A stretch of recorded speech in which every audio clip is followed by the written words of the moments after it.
Olá pessoal, então pessoal, mais um vídeo aí para atualização aqui do meu blog.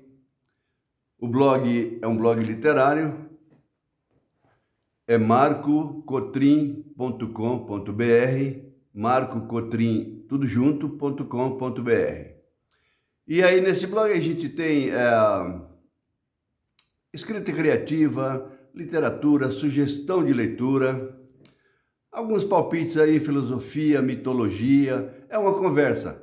Quem já assistiu algum vídeo sabe que é uma conversa entre amigos, né? Então, aí eu fiz um artigo aqui, eu vou ler alguns trechos para a gente comentar e conversar a respeito.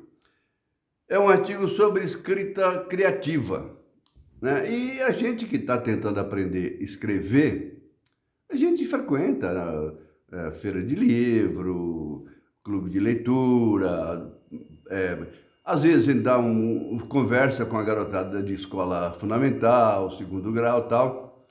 E numa dessas conversas com uma garotada no fim do ensino fundamental, 10, 12 anos, aí é muito agradável conversar com a garotada, que eles são curiosos e não tem papa na língua, né? Então isso é muito interessante.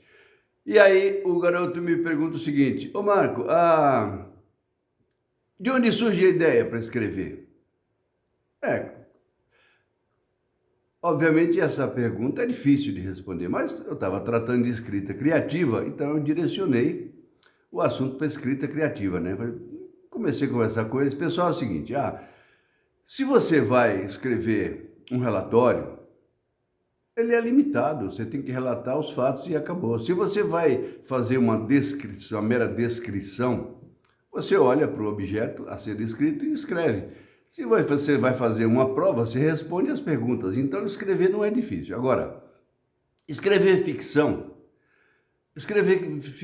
exige algumas ferramentas. Não é simplesmente chegar e despejar o que você tem na cabeça, né? Porque você tem que... É de se esperar que a escrita envolva o leitor. É de se esperar que o leitor participe. Na verdade, a leitura é um pacto, né? A escrita e a leitura posterior é um pacto entre autor e leitor. E sem esse pacto, o leitor não lê. Não adianta, e tal, ninguém me lê e tal, porque isso, porque aquilo. Não lê porque ainda está ruim. Precisa aprimorar para envolver as pessoas. Não lê, se as pessoas não gostam, você tem que melhorar. Nunca é culpa do leitor. É culpa de quem vai escrever, que não sabe transmitir direito uma emoção que agrade ou desagrade o leitor, tá? Não precisa ser só emoção boa, né? Você pode contar coisas tenebrosas e transmite a emoção ruim ao leitor e desagrada ele, mas ele gosta do livro porque ele se envolveu. Então, pessoal, e aí eu resolvi escrever esse artigo, o seguinte, de onde vêm as ideias, né? E aí eu separo aqui alguns parágrafos. Os primeiros parágrafos eu coloquei assim, não separei não, é um parágrafo, um tema só. E o subtítulo é Um Olhar sobre a Escrita Criativa. O que é a escrita criativa, na verdade? E aqui agora eu vou lembrar um professor de escrita criativa, um dos melhores professores de escrita criativa que tem por aí. Ele tem oficina de escrita criativa há 35 anos. Ele é professor da PUC Rio Grande do Sul e ele foi introdutor do ensino, praticamente um introdutor do ensino da escrita criativa na PUC Rio Grande do Sul, que já virou curso de graduação, pós-graduação, mestrado, etc. Então, pessoal, o curso é do professor Luiz Antônio de Assis Brasil. Está feita a minha homenagem ao Assis Brasil. E ele deu curso junto com outro escritor, o Jefferson Assunção. Excelente para dar curso de escrita criativa, bom escritor. E aí o Jefferson nos falando sobre o ato de escrever, o seguinte: olha pessoal, não basta usar as ferramentas básicas da escrita, que são a memória. São 3 ferramentas básicas para você escrever ficção: a memória, a observação e a imaginação. Memória por quê? Claro, se você não lembra de nada, você vai escrever o quê? Você tem que lembrar, né? Lembrar de alguma coisa. E a observação? Você observa o mundo e o descreve da forma que você gostaria que saísse no livro. E a imaginação são os mundos a imaginação que você usa para criar os seus mundos. Então, aí o Jefferson deu o seguinte exemplo. Por exemplo, pessoal, eu vou escrever uma história qualquer e preciso de uma história bucólica que se passa numa fazenda e tal. E aí eu me lembro, por exemplo, quando eu era criança, morava perto da minha avó, morávamos na mesma fazenda e tal, e de manhã eu acordava cedo, ia com a avó para o curral, e ela tirava leite, eu ajudava a tirar leite e tal, e ficava escutando o barulho do leite caindo no balde. Aí ele pôs a mão assim, como se estivesse ordenhando, e falou: olha, escuta. Shhh, shhh, shhh. Olhava para o balde, a espuma do leite estava subindo, e aquele cheiro gostoso, leite morno caindo no balde e tal. Então, isso é uma memória. Agora, não é simplesmente uma memória olhada aleatoriamente, é uma memória observada com o olhar do escritor, que é o olhar da escrita criativa. Na verdade, você escreve a realidade transfigurada, né? E você tem que atentar para certas coisas, porque, por exemplo, você tem que escrever uma história, para que alguém leia e goste, a gente tem que escrever uma cena, uma coisa crível. Ah, mas eu leio histórias de tanta coisa impossível de acontecer. Não, eu não disse possível, eu disse crível. Pode ser impossível? Pode, mas tem que ser crível. Não adianta escrever o possível e incrível. Quer ver um exemplo? Eu vou botar uma cena, por exemplo, uma história policial, vai. Que seja o nosso detetive Sherlockson, né?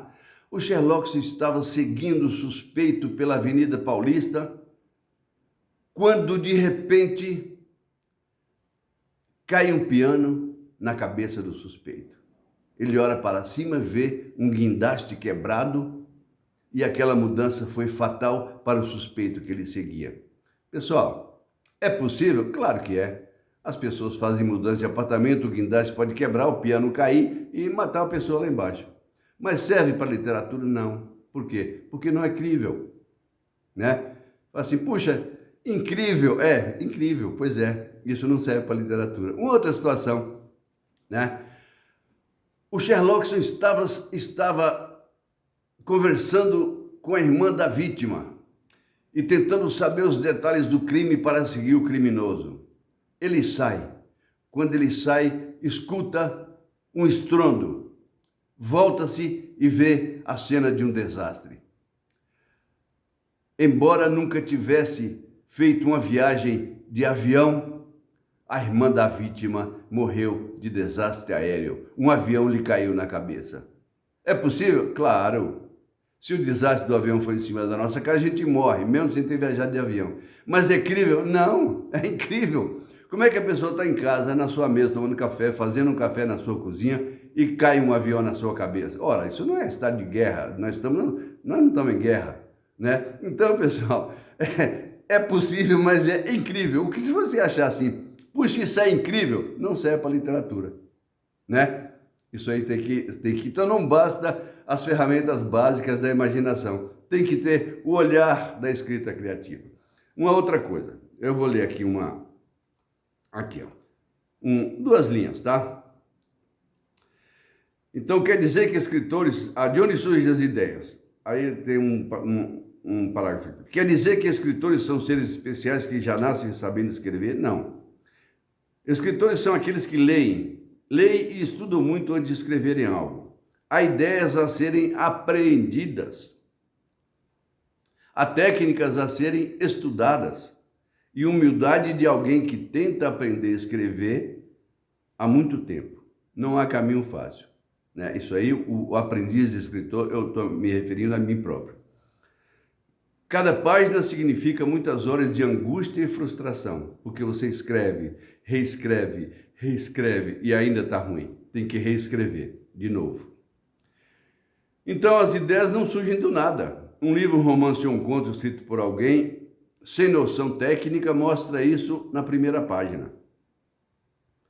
A realidade deve ser, importante, o que eu queria falar, tá, vem logo aqui. A realidade deve ser transfigurada para a forma de ficção, com delicadeza tal que o leitor suspenderá sua descrença, firmará com o autor um pacto ficcional. Isso que eu queria falar com vocês. Pessoal, a delicadeza deve ser tal para escrever qualquer cena, que mesmo que você ponha uma coisa impossível e crível, né, para manter a verossimilhança, o leitor estabelece com o autor um pacto ficcional. E que pacto é esse? Ele suspende a sua descrença, né? Vamos lembrar aqui de um caso bem estranho. Por exemplo, quem já leu aí o livro do Ensinamentos de Dom Juan, mas foi traduzido para o Brasil de outra maneira? Carlos Castaneda, ele era um psicanalista, tal, teve aí no Peru, tal.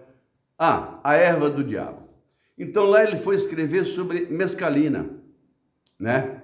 E eu me lembro como se fosse hoje, eu li na adolescência e me lembro como se fosse hoje. E ele descrevia lá o Dom Juan, né? Ensinando a ele os segredos da mescalina, as viagens fora do corpo, né? De repente ele atravessava paredes. É possível atravessar paredes? Não é possível, é impossível. Mas é crível? Dentro do livro era crível. Ele criava um ambiente tal que não era nada estranho o Dom Juan atravessar, não me lembro se foi o Dom Juan ou outro personagem, mas alguém atravessar a parede. Esse é o pacto ficcional, a suspensão da descrença. Então, pessoal, esse artigo assim ficou bom, pessoal. Eu já dei para alguma pessoa fazer a leitura crítica. Alguma pessoa que eu digo é a minha mulher, que é muito crítica e faz a crítica aberta, sem limites, então ela leu e gostou. Aí, para finalizar, mais uma informação. Para quem queira se arriscar na escrita criativa, as ideias crescem quando alimentadas. E como é que se alimenta a ideia? Com livro, com conversa, com informação. Por isso é que é tão agradável para mim essa conversa aqui. Eu estou buscando amizade, estou buscando conversar sobre literatura. Cada pessoa que me escreve uma linha, tem uma dúvida, ou não gosta, ou gosta de alguma coisa que eu falei aqui, ou que eu escrevi no blog, me deixa extremamente contente. Não é questão de gostar ou não gostar, é questão de viver a literatura, de escrever, de contar história e de ouvir histórias. Então, é assim que você cultiva o hábito de escrever. É assim que você cultiva o hábito de ler com atenção uma boa história, fazer uma leitura atenta. Não uma mera leitura como se fosse uma prova aí do segundo grau, não é isso. É uma leitura atenta, vivendo a história, vivendo o pacto ficcional. Que esse pacto você não assina, ele é tácito, mas é forte, senão você não chega ao fim do livro, tá bom? Então, aí, aqui mais uma cena que consta que o Mário Quintana, grande poeta gaúcho, certa vez estava numa conferência lá, ele estava na plateia assistindo e tal, e aí alguém conversando com um amigo do lado sobre inspiração, então ele disse, olha, o santo não baixa. É preciso a gente pular e agarrar o pé do santo e trazê-lo para baixo. O santo não baixa sozinho. Então não adianta esperar a inspiração para escrever, não vem. A inspiração é o costume, é o hábito, é a disciplina. Todo dia escreve um pouquinho, tá ruim? Não se importa com crítica, porque a crítica não é contra a pessoa, a crítica é contra... Eu já ouvi muita coisa desagradável, chata. Olha, rapaz, amassa isso, joga fora e tal, não sei o quê. Mas é assim que se aprende, não tem outro jeito. O caminho do aprendizado passa pela humildade.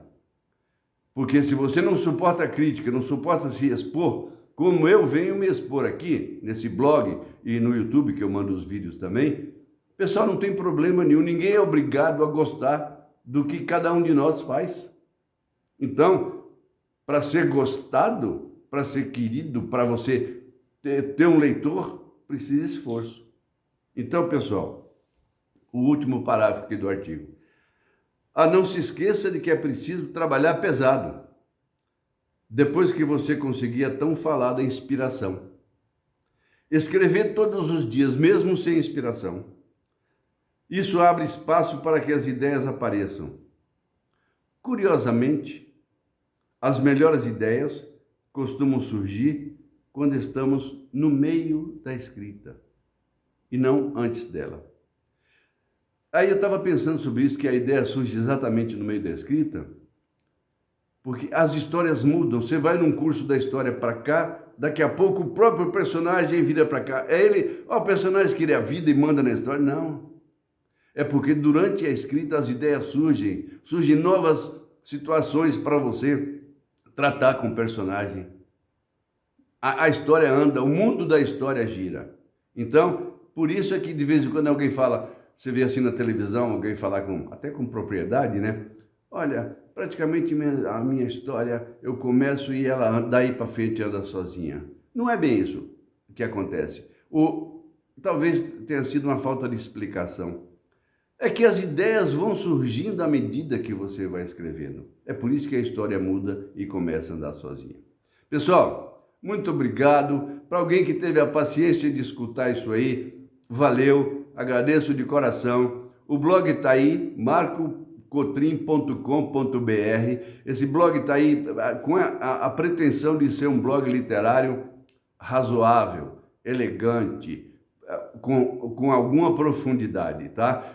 Você pode sentar em frente ao seu computador e ter uma certeza: bobagem e grosseria você não vai ler. Você vai ler coisas que talvez você não goste, você vai ler sugestão de autor que talvez você não goste dele, livro que eu sugeri que talvez você não goste e tal, mas bobagem você não vai ter, e nem grosseria. Portanto, não custa nada. Se gosta de literatura, dá uma chegadinha no blog marcocotrim.com.br. Um abraço, muito obrigado, até a próxima. Valeu!